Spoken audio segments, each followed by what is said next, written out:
Are you ready to join us in Venice? Well, from the metro station, we went to Venice Santo Lucia stop and met Fiorella. Fiorella is our tour guide. So nakita nyo naman, rini-review pa namin yung mapa. But for us, we just want to see Venice with somebody who will tell us a little bit of history as we walk. Opo, pinili naming maglakad. 5 hours. Imagine that. Ito na yung bagong may partner na si Joel. Iniwan na tayo. Tingnan mo naman, ang sweet nila. O, di ba? Iniwan talaga po kami. Nakakita lang ng French woman. French ba siya, tita? Ewan ko. Italian. Ay, Italian pala. We walk kasi mas gusto naming makita yung mga eskinita, yung mga iba-ibang courtyard. Although talagang medyo super pagod at sakit sa paa.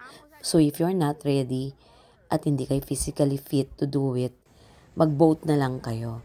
Kasi you can ride the boat or hire the boat for 80 euros. Group na kayo. But we opted to start our trip walking tour. And then pabalik ulit to the train station via... Galo na ka mag-videoin ka, wa? So ayan. Pinapakita ko talaga sa inyo yung lakad namin, kung ano ang na-cover namin.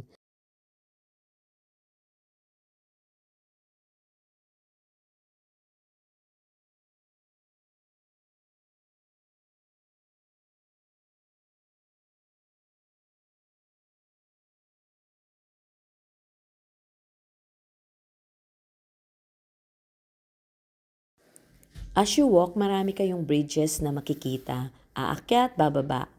But the main bridge na dapat nyo makita is the Ponte de Academia because it offers the best view of the main canal of Venice. Tingnan nyo, napakaganda. Dito rin yung palaging ginagamit sa mga postcards at sa mga Instagrams ng mga influencer. Walang masyadong tao kasi malayo ito sa St. Mark's Square. And this is the reward that we get from our 1.5 hour walk. Diba? Sulit? Maganda.